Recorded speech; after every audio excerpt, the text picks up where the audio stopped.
सभी श्रोताओं को मेरा प्यार भरा नमस्कार। मैं संतोष वैश्य, ब्लेसिंग टीम शिकागो से।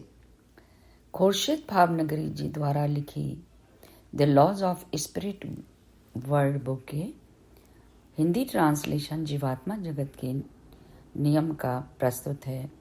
Audio number 12। पिछले ऑडियो में हमने विस्पी और रतु से पुनर्जन्म के कारणों के बारे में जाना।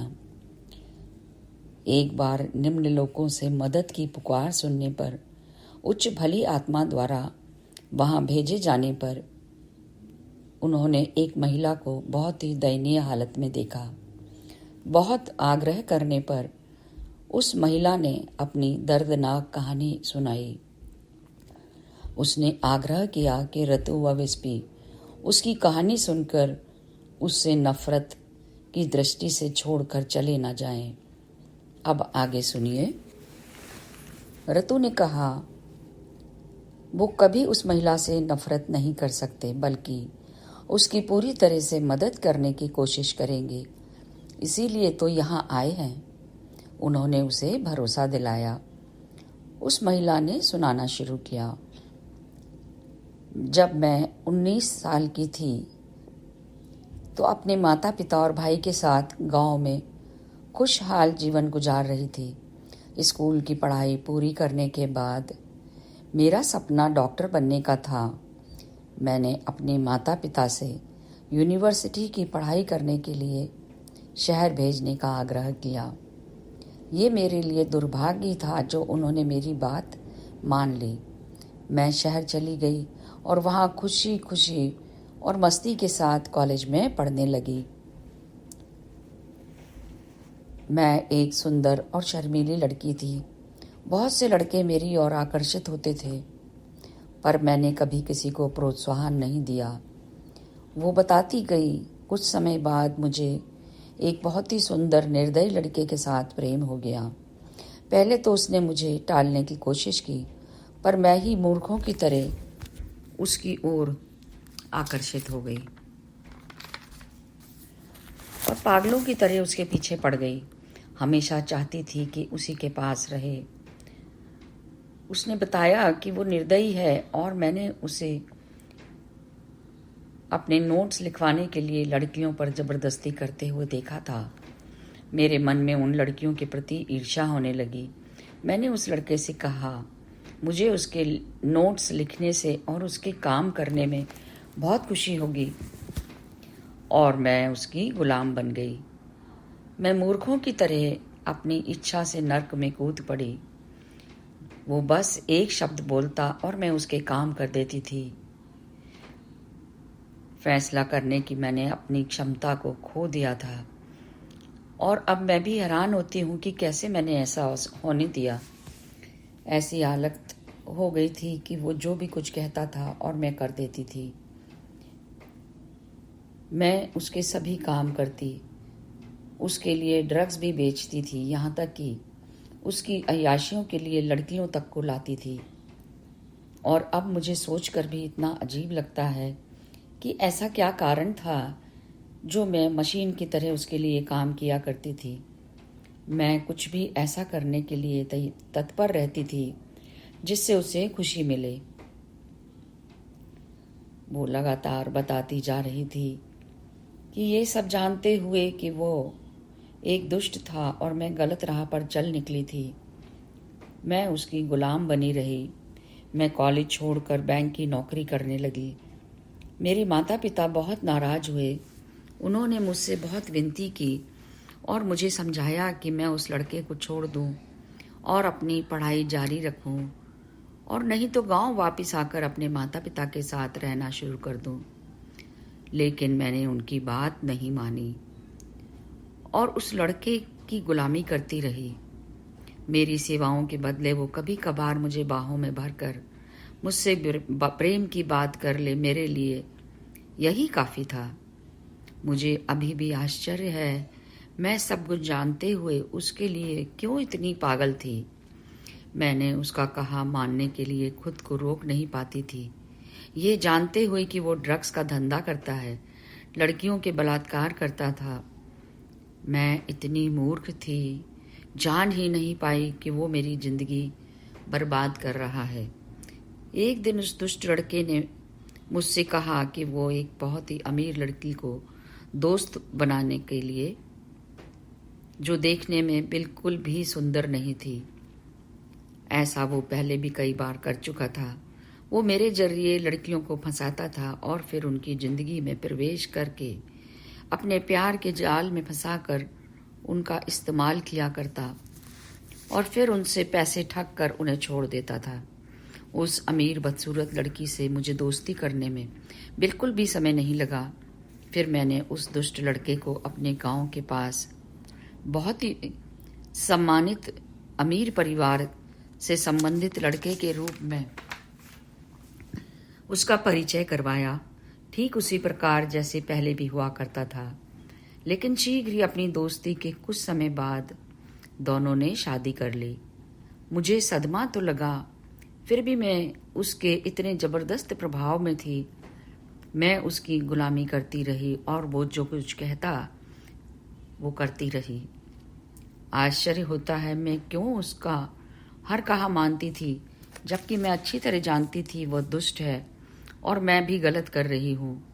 क्या उसने मुझ पर जादू कर रखा था? मैं क्यों उसका हर कहा मानती थी? उनसे शादी करने से मुझे अत्यधिक दुख तो हुआ था। उस अमीर लड़की के विधुर पिता उससे भी अधिक अमीर थे। अब उस दुष्ट लड़के ने मुझसे कहा कि मैं उस लड़की के पिता से दोस्ती करके अपने प्यार के जाल में फंसा लूं। मैंने फिर उसकी बात मान ली और फिर मुझे उससे शादी करने को कहा गया। मैं बहुत ही सुंदर थी, वो आसानी से मेरे प्यार के जाल में फंस गया। मैंने ना चाहते हुए भी उससे शादी कर ली।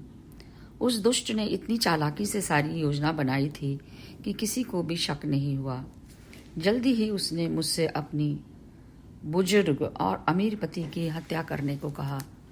मेरे इनकार करने पर उसने मुझे धमकी दी कि ड्रग्स में बेचने के मामले में पुलिस को मेरे खिलाफ सबूत देकर मुझे जेल भिजवा देगा। मैं बहुत रोई, गिड़गिड़ाई, उससे विनती की कि मुझे छोड़ दे। ऐसा काम, हत्या करना मेरे बस का नहीं है। उस दुष्ट पत्थर दिल इंसान पर कोई असर नहीं हुआ। उसने मुझे सारे सबूत और फोटो दिखाए जो मुझे जेल भेजने के लिए पर्याप्त थे। मुझे अपनी मूर्खता अच्छी तरह समझ आ चुकी थी। मैं इतनी नासमझ थी जो ऐसे इंसान की बातों में आकर उसका कहा मानती रही। उस पापी से ऐसी उम्मीद से प्यार करती रही कि एक ना एक दिन उसको मुझसे प्यार होगा और वो मुझसे शादी करेगा। आखिरकार वो मेरे पति की मुझसे हत्या करवाने में कामयाब हो गया। अब मैं एक अमीर विधवा थी। उसकी आधी जायदाद की मालकिन मैं और आधी उसकी बेटी थी। मेरी समझ में नहीं आ रहा था कि मैं क्या करूं। वो मुझे लगातार नरक में घसीटता जा रहा था। अब मैं ना तो उसे खा पाती थी ना ही सो पाती थी। मैंने फैसला किया कि जायदाद का अधिकांश भाग उसकी बेटी के लिए छोड़कर थोड़े से पैसे लेकर मैं ऐसी जगह भाग जाऊंगी जहां वह दुष्ट लड़का ना पहुंच सके। मेरी योजना कामयाब होती उससे पहले उसने मुझसे कहा कि मैं उसकी पत्नी की हत्या कर दूं। मैं एकदम सन्न रह गई। मैं रोई, गिड़गिड़ाई, उसकी विनती की। अब मेरे लिए असंभव हो रहा था। मैंने उससे दया की भीख मांगी, कृपा कर मुझे मुक्त कर दे। लेकिन वो पत्थर दिल बिल्कुल नहीं पिघला। अब तक जो भी हुआ उसकी योजना उस दुष्ट ने इस प्रकार से बनाई थी कि वो सारे सबूत मेरे खिलाफ थे और उस पर कोई शक भी ना कर सके। उसने कहा कि उसके पास मेरे खिलाफ सबूत हैं जिससे वो साबित कर सकता है कि मैंने ही अपने पति की हत्या की है। वो फोन उठाकर पुलिस को बुलाने लगा। मुझे समझ में आ रहा था कि मैं इतनी गहराई से फंस चुकी हूं कि उसके अंधे प्यार में उसने जो भी कुछ किया कहा मैंने किया। मैं इतने बड़े धोखे की शिकार बन चुकी थी और अब कोई रास्ता ही नहीं बचा था। मुझे पुलिस के सामने अपनी पति की हत्या का जुर्म स्वीकार करना पड़ेगा। तब मैंने जो निर्णय लिया वो उचित था। मैंने उससे कहा कि उसकी पत्नी को मारने के लिए मैं तैयार हूँ, वो पुलिस को फ़ोन ना करे। और मैंने मन में सोचा कि सुबह सुबह मैं स्वयं पुलिस के पास जाकर अपने सारे जुर्म स्वीकार कर समर्पण कर दूंगी। वो दुष्ट कहने लगा, ठीक है, मेरी योजना के अनुसार उसकी हत्या करना।